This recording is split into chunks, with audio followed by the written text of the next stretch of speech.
Hi, I'm Femi OK and you're in the stream. Today, will powerful ever be the new pretty? Female athletes are reaching new heights in their career, but why are many still judged by harsh beauty standards?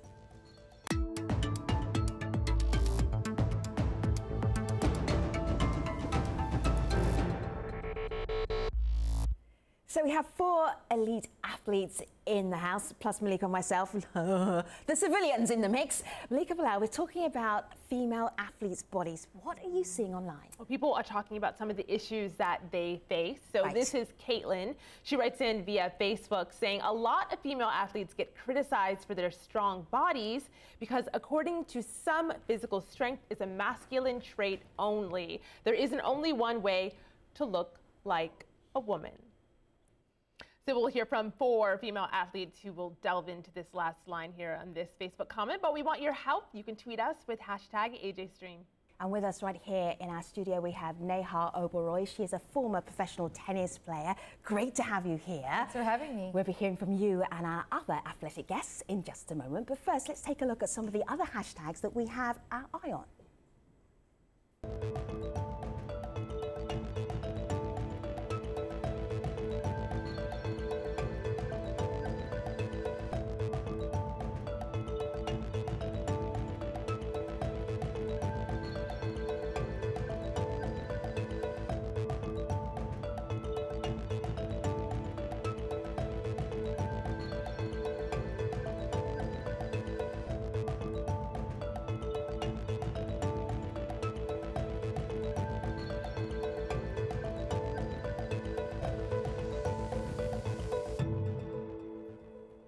For many professional sportswomen, being judged on their bodies is part of the game. These are real quotes directed at athletes online. Broad shoulders. Best bodies. Body of men. Beautiful. Her muscle defines her hard work. So strong. Takes hard work to look like that. Her muscle will turn to fat when she retires. More attractive than most female celebrities. Too muscular. Looks like a man. Serena Williams' 6th Wimbledon win last month got a lot of reaction, but not all of it for her stunning play. Body shaming women athletes has long been part of professional sports, but for some women, finding the balance between feminine ideals of beauty and their ambition is a struggle. Today we'll chat with athletes about their experiences. So we have in London Zoe Smith, Olympic weightlifter for Great Britain. Naomi Cavaday is a professional tennis player. And Rachel Vickery is a former professional gymnast and now she works as a physiotherapist. Ladies, it's great to have you here. Neha, you were laughing as you heard some of those comments that people have said about other female athletes on a line. Why did that raise a smile for you? Well, especially when the man had said all that muscle is going to turn to fat. And, you know, coming from an Indian ethnicity or background, what was baffling for me was that my culture didn't understand muscle. They only understood fat.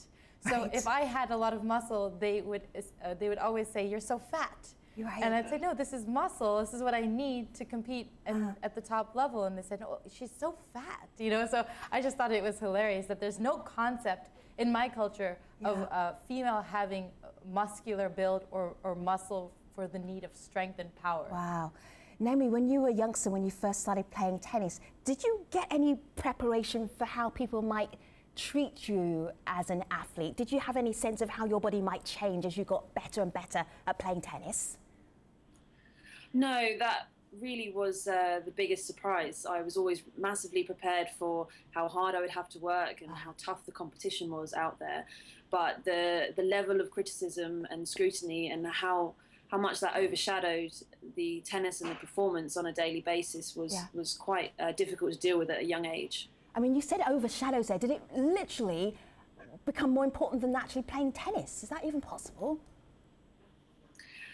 Well, yes, it definitely became on a level playing field with my performance, and I feel like some people I was involved with would prefer me to look a certain way than to actually get the results I needed. Did you feel that that affected the way that you played as well? Did it affect your performance on the court? Because for me it did. You know, I had to diet and I had coaches that were obsessed with the number on the scale. and that I would meet a certain number on the scale. 130 pounds was somehow this like magic number for me to look the way that they wanted.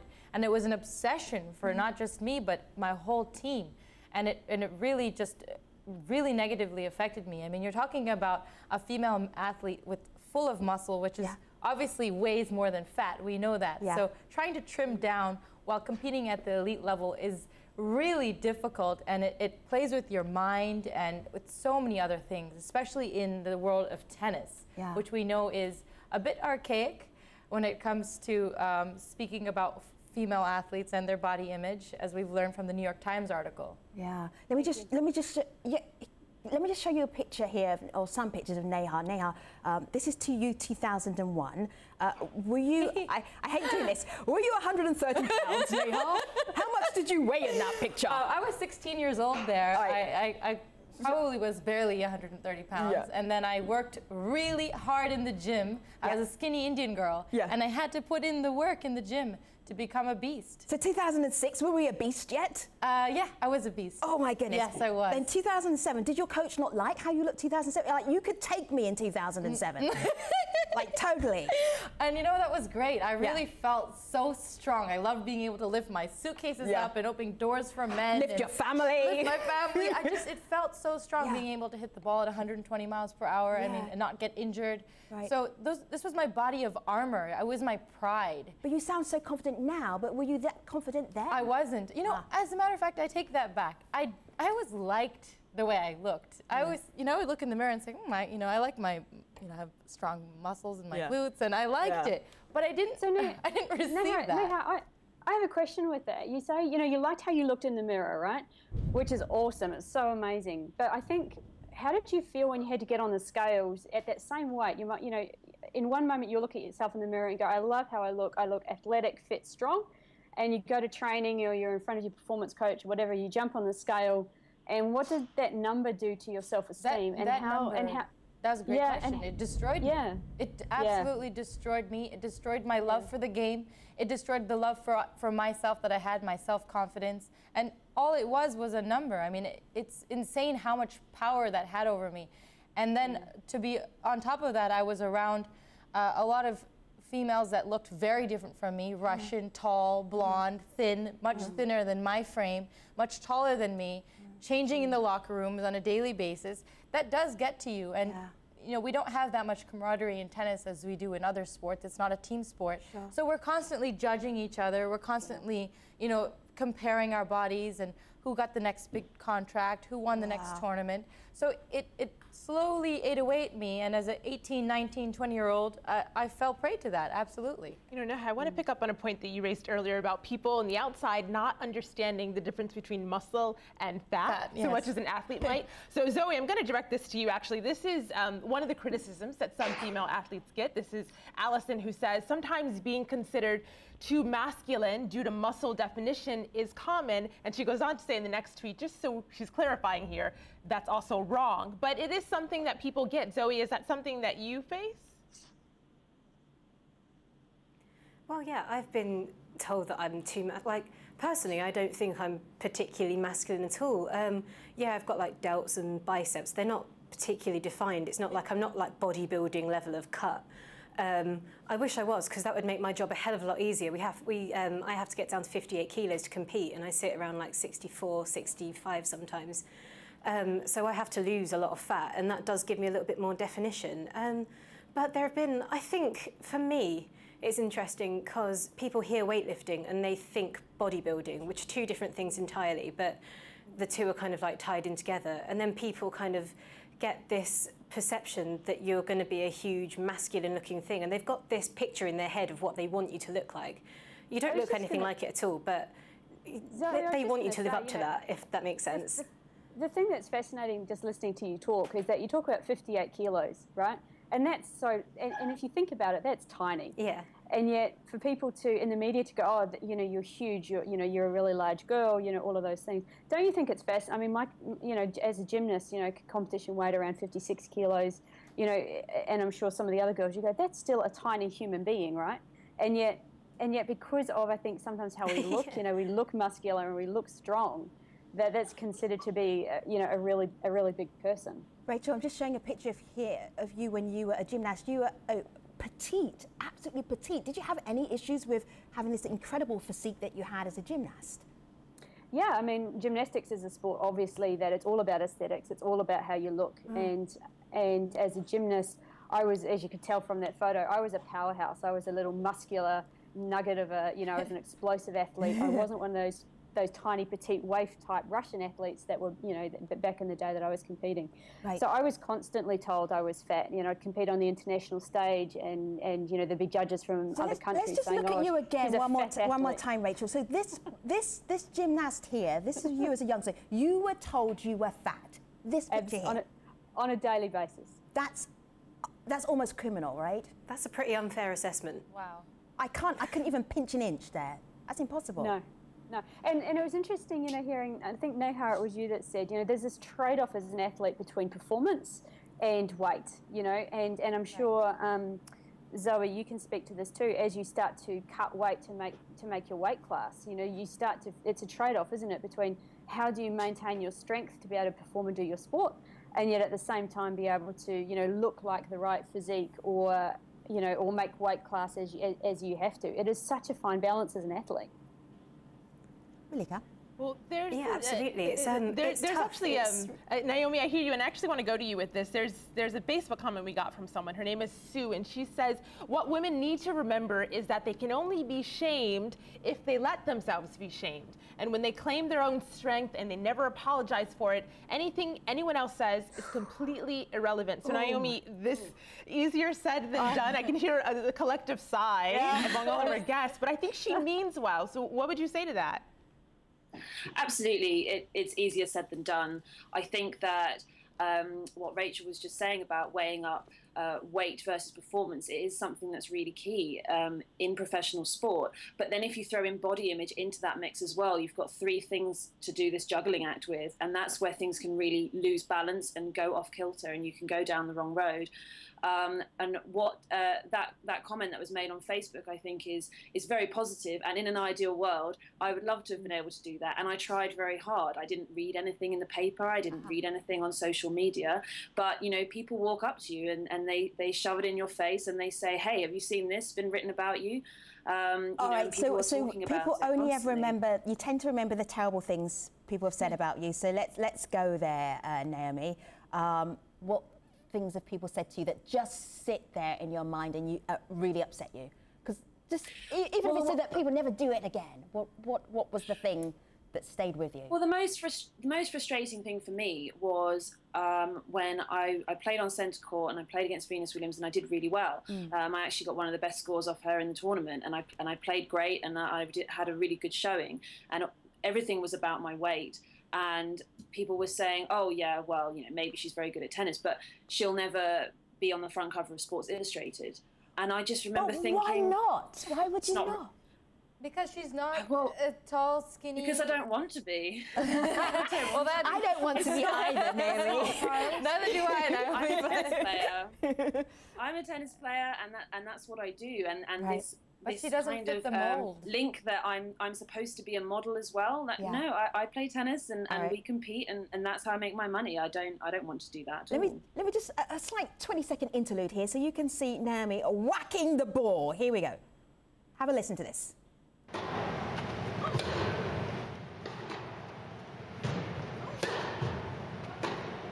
Now, there is this thing in tennis, Naomi and Neja, about the sponsorship deals, their modelling deals that kind of go alongside with some of the top tennis players. Why shouldn't it be about how well you play rather than how good you look?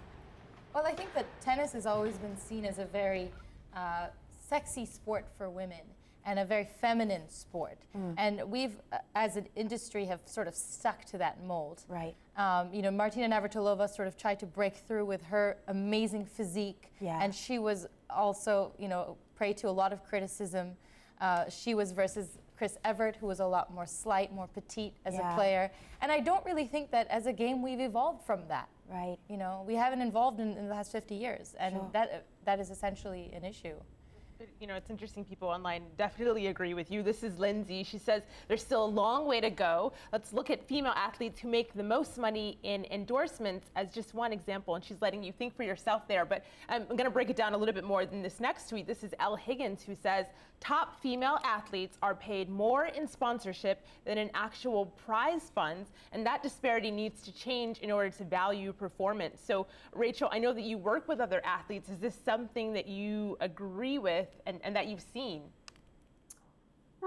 I think that, I mean, yes, I see it a lot, and I think it's a really tough one, isn't it, where you see the athletes, the female athletes who look beautiful and who, you know, who can sell product. I mean, at the end of the day, that's what sponsors are trying to do. They need to sell a product. They need the best face out there.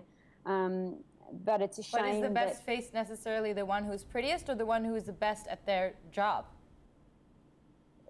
In my opinion, it's obviously the person who's best at the job. Do you know what I mean? It's like, can that person actually get up and walk the talk, not just say, hey, look, I look pretty. But don't you think that, if I can just jump in, don't you think that that's a choice? You know, because I go and I play tennis, and if I want to, I can branch out into the modeling world and into selling things. But I feel like that's completely separate from being an athlete. You know, the athlete side of things is what I do on a day-to-day basis. And yeah, you know, some players are more marketable than others, and that's a fact. Some actors are more marketable than others, and some singers are. It depends on how you connect and also what you look like. But for me, that's a completely separate job. What about if you want to do some modeling and you want to sell things and you want to sell yourself, then that's a completely different department as far as I'm concerned. But what about giving responsibility to the corporations who are sponsoring Adidas, Nike, and other name brands? I mean, Under Armour went on a limb and they sponsored Misty Copeland, who's just this beautiful specimen, and you know, it shocked the world. So why not give some responsibility to the corporations who are sponsoring athletes as well, to make choices based on performance, less on looks? See, Naomi, who got you into tennis? Who did you look up to when you were a little girl? Lindsay Davenport was my favourite when I was little. Watching her, you know, bash the ball and just destroy people. I just wanted to be that sort of player. And I think that's actually a really, really good question and a really good point, Naomi. Is that as young, like, I mean, I started gymnastics when I was 3. I think, I'm sure, you know, you two who are tennis players would have started very, very young. Zoe, I don't know what age you got into sport prior to weightlifting, but we get into sport because we love that sport. We have idols that we look up to. We make a decision to be an athlete. We don't at 3 or 5 or 7 go, I'm getting into the sport to be a model, you know? Right. So our focus as a human being is about, I'm wanting to be a world champion. I'm wanting to be the best athlete that I have the capacity to be. I want to be an Olympic gold medalist. You know, those are sorts of the dreams and the aspirations that, as athletes, and I'm sure I can speak for the other 3 guests here, that's why we got into sport, and that's what we're doing it for.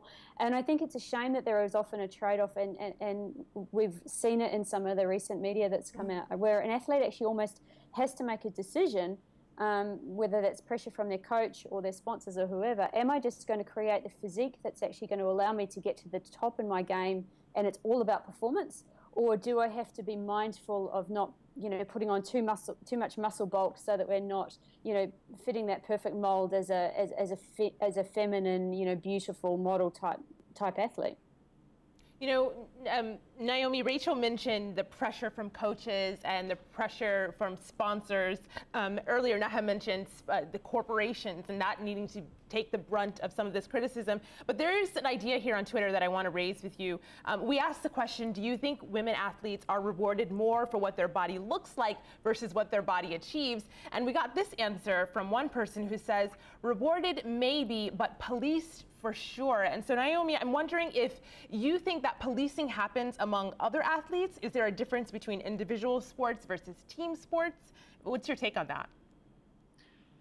I think definitely individual versus team sports is a completely different ballgame, because you're just by yourself, you represent yourself, and everything is your responsibility, from every word that comes out of your mouth to how you dress, to what you wear, where you play. I think that it's a lot more competitive in the world of tennis. I don't know what it would be like to be in a team sport, to be honest, but it's very competitive in nature. So, you know, that does cause a lot of problems, because you look around and you look at the girls who are doing well and you think that that might be the right answer. Zoe, I want to show one of your Instagram videos. I highly recommend you go onto Zoe's Instagram videos because they're very, very inspiring. So Zoe was once known as the strongest schoolgirl in the United Kingdom. Let me just see how she actually she does her job. Here we go. And I can just watch this over and over and over and over again. This is very cool. I cannot believe that somebody would see this or see you in action, Zoe, and then say something like this. Let me just click over here, because you have experienced bullying online. So this tweeter says, I wouldn't even look at you. I think you were, this is bad grammar as well, but I'm going to quote him here. I think you was a bloke, and so would 9 out of 10 lads. Now pee off back to the kitchen and make your boyfriend a sandwich. He's hungry. All right. Zoe, how did you deal with that bloke? How did you deal with him? I actually remember that tweet. Yeah, I think at the time, like, it's a really weird one, because like you look at the grammar and the spelling, and just the general content of that tweet is just really bad. Like, it is just really, really bad. So on one hand, you laugh. Yeah. And you know that none of that is true, and you like I like the made-up statistics as well. 9 out of 10 blokes, great. Yeah. Where did you pull that one from? From his pub, Zoe, yeah, of course, from the local pub. Yes, of course, naturally. But yeah, I just, on a human level, it's kind of like, wow, why would you say that? Like, why do I offend you so much? Yeah, but. Like, you kind of have to think about it logically and just think, like, this guy is sitting at home finding, like, YouTube videos and stuff to basically troll around, attack people. But it does leave me, he can't Zoe, be a very happy individual, so I'm not going to take that personally. It does leave me, though, if I look at all the pictures of you as athletes, I mean, they're all really, really amazing pictures. How does this affect your dating life? Let's start with Zoe. My dating life? Well, I've had a long-term boyfriend for the last couple of years, actually. Right. Okay. So it's not really something I think about now. But, good, because he might be watching. To be honest, I found like meeting guys as easy as, yeah, it's been fine. I've just kind of felt like a normal person the whole time. I mean, doing weightlifting and having had success in my sport is obviously a selling point, I guess, if you want to put it like that. But it's also like a good topic of conversation. Doesn't scare people off. All right, so Naomi, for you, you are, I have to say this, you are playing in a tennis tournament right now. So thank you for being on the show while you're in a tournament. How about your dating life? Does the fact that you are in incredible physical condition, does that scare anybody off? No, I think that it can be a little bit intimidating. Maybe I'm a slightly intimidating person because I've been so fortunate to lead the life that I've led. Yeah. But no, I think it's only ever been impressive to people I've met in real life. I don't think anything else. But people in the media and online seem to have a completely different approach to it.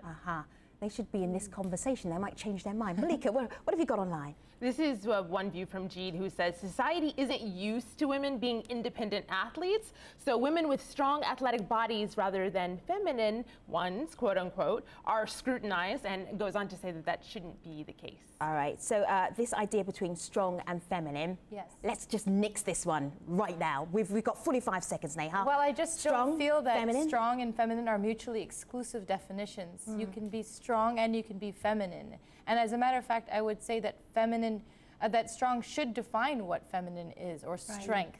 And unfortunately, that doesn't. Everything that we have had in the media in the past has been, you know, weak, soft, it's feminine, and hard, Neja muscular. Oberoi, Zoe Smith, Naomi Cavaday, and Rachel Vickery. You've made me want to go to the gym. Thank you for being on this show. We really appreciated hearing about how women athletes look at their own bodies, their own physiques, and their own body image. We are going to take our lady athletes to the post show, stream.aljazeera.com. Hopefully, I'll see you there. Thanks for watching.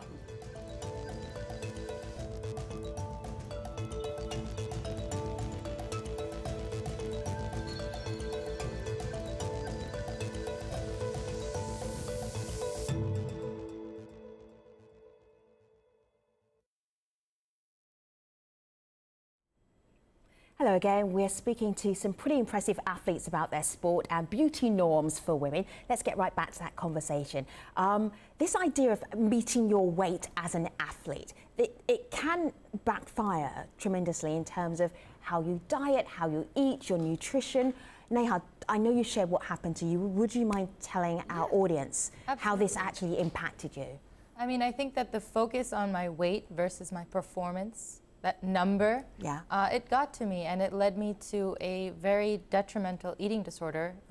I became bulimic, and because of that, I lost complete love and any sort of motivation I had to continue playing professional sport. Right. And I got so obsessed with it, you know, with meeting a number on the scale and looking a certain way, which was sad because I never really had body image issues. I really appreciated my body always, even with the criticism. I loved that I was so strong. But because there was this number that I had to meet, it destroyed everything. And the people around me were also just as toxic. You know, it wasn't just me doing this to myself. It was a way of coping with the pressure I had. I'm really annoyed at your coach. And I'm like, where is that coach? Let me find that coach. Let me beat that coach to a pulp in a nice way.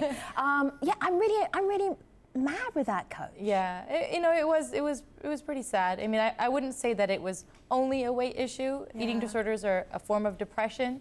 There's a lot of control and other factors that come into that. You're depressed because people are expecting you to meet a certain weight, right? So it kind of like, you know, to be honestly, it was just sort of a survival for me, a mechanism of survival. If I had to meet a certain weight and I couldn't eat, well, there was only one way for me to do that. So, you know, Neha, can I just ask? Yes.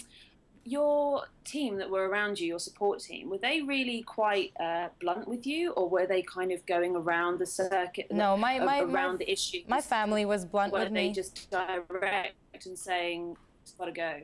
You know, they were very. I mean, they were very blunt with me, and they meant it. They were really blunt. They meant it in a good way. They thought that this was what was going to help me lift that Wimbledon trophy. You know, every intention was good. It wasn't a negative intention. So you can't blame anybody else for this situation. Everyone just became so myopic for the goal. What I found is that so many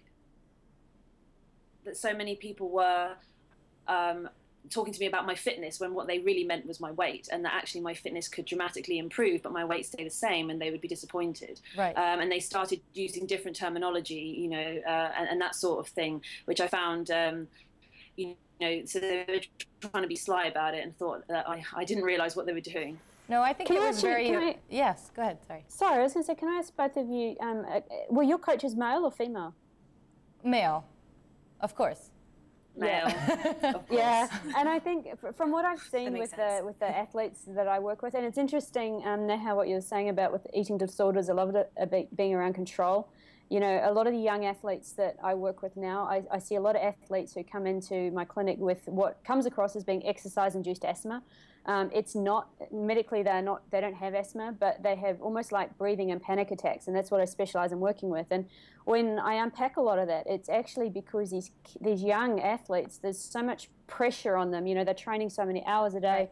You know, they've often got male coaches and they don't know how to have conversations in terms of, you know, there's that power imbalance straight away coach-athlete, but then you've got that power imbalance of male coach, female athlete, and how to communicate. And so for a lot of these young kids, that they create this, you know, these symptoms that, you know, it's almost their way of going, I'm not coping, but I don't know how to express that. Exactly. And I think that's also the same sort of fundamentals that we see with athletes around eating disorders as well. You know, there's that combination between the pressure to lose weight. You know, it can be a throwaway comment from a coach, a spectator, someone online who's saying, look, you're fat, or, you know, you need to lose weight. It can start with that. But more often it's just the trigger for something that's going on a lot deeper emotionally for these athletes. I think for me what was most painful was when someone would say in my team, oh, you lost the match. If you were 10 pounds lighter, you would have won your match. So then my performance, so then my performance was always based on, and then I would see the women who lifted trophies. Some of them were bigger than me, some of them were skinnier than me, and it would confuse me. I think it just really comes down to lazy coaching. Is there a correlation between... Yeah, go ahead, Zoe. Zoe, go ahead. Sorry. Yeah, no, is there a correlation between like body weight in tennis and performance, or no? Are they just two unrelated things, or is that for aesthetics only, really? Aesthetics only, because we're such a visible sport. We're a highly lucrative and visible sport. It's really aesthetics only. If you look at who's in the top 10 right now, the bodies are so different. They're absolutely different. But as I say, I just think that it's lazy coaching. I think that, you know, you lose a match, and I've had the exact same comment. I had match points against Martina Hingis and I lost, and they said if you were 15 pounds lighter, you would have won that match. Well, I was only 1 point away. Like, I was like, is every point 15 pounds? Oh my goodness! So I could just diet my way to Wimbledon. Yes. You know what's funny, Remy, is that I actually got down to that number that they had told me to do much after I had left tennis. Yeah. And I looked at my body in the mirror, and I hated it. I thought I was weak. Yeah. I couldn't lift anything near I was lifting. Yeah. I remember trying to open the train door and being like, oh, what happened, you know? I looked at myself and I said, I can see my ribs. This is not attractive. And I tried playing on the court. It was disaster. Ladies, let me just get Malika in, because Malika is also the community. So there are thousands of voices coming out of Malika's computer. Go ahead, Malika. So this is a comment from Facebook that's actually picking up on something that you mentioned, Neha. And this is, he says, we need to keep it real. All athletes, male and female, are judged by their body, because being an athlete means you're focusing primarily on, you guessed it, your body and your physical abilities. So when people are watching these sports, he says, the critiques come because that is what we're focusing on as a sport. But before you answer that, I want to go to Zoe with this next one, because we got a question specifically for you, Zoe. This is a comment from David, who wanted to know how this discussion relates to you in regards to your weight categorization. Well, for me, it's like weight has kind of been a very objective thing for the most part. I know that I have to be at 58 kilos, and to be honest, I do some crazy things to get there sometimes. Like I could be like 2 kilos over, like 3 days out from a competition, and that involves like I will have to take out fibre from my diet.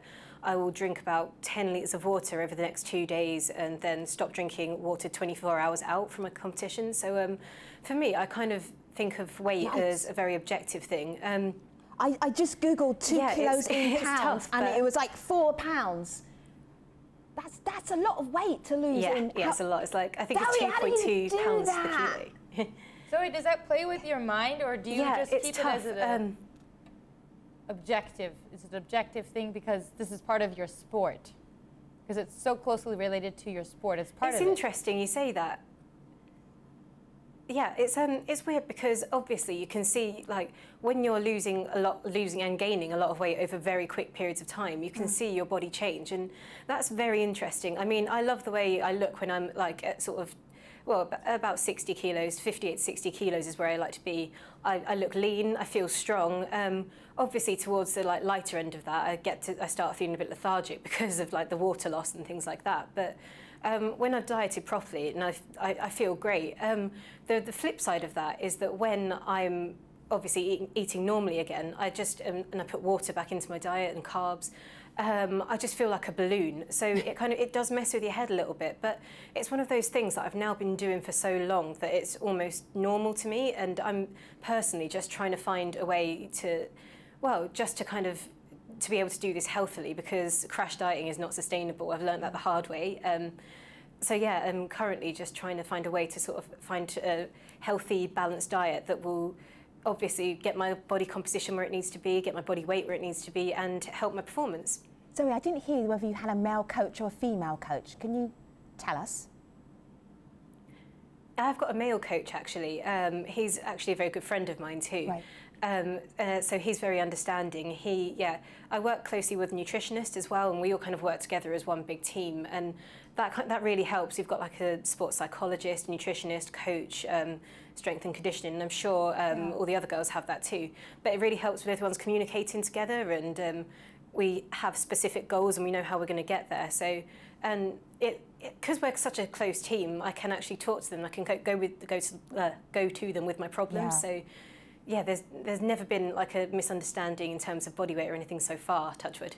All right, so I've got to wrap up this conversation pretty quickly. I'm just intrigued from all of your perspective, how would you help other athletes kind of get their head around not being so obsessed about their bodies or not worrying what other people think about their athletic bodies? Neha, what would you say? I would say that to focus on their performance. So if they're trying to get faster, the focus should be faster. If a byproduct of that means you're losing weight or you're gaining more muscle, so be it. But I think that if you can keep your focus on what you love doing, which is your performance, then who cares what anyone else says? All right. Zoe, well, what do you think might help the situation? Because women athletes people really look at their bodies. People really look at your body. What advice would you give them? Yeah, I think it's a tough one, really.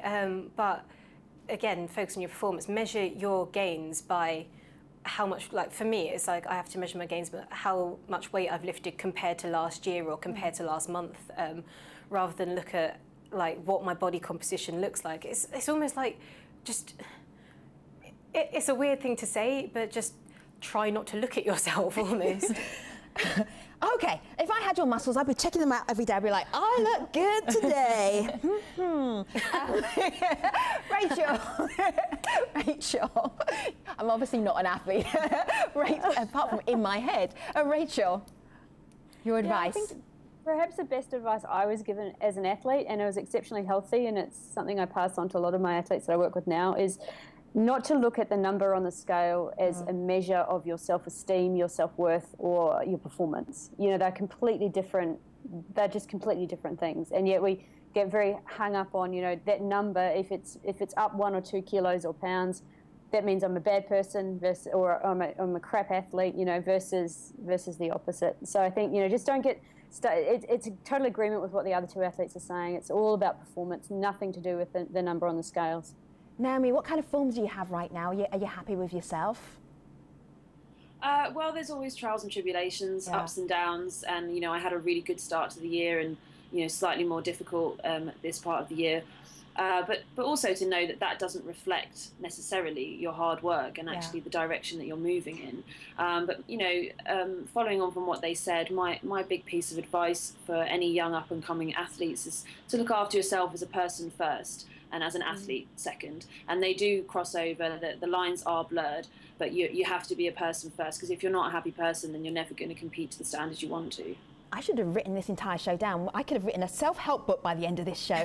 Neha, Zoe, Naomi, Rachel, we really appreciate the time you spent with us today. One more stop, that's with Malika. Malika, what do you have? This is from Samia, who says, scrutiny of women's bodies in sports is no different than it is in the broader culture, and nothing will change until we address that.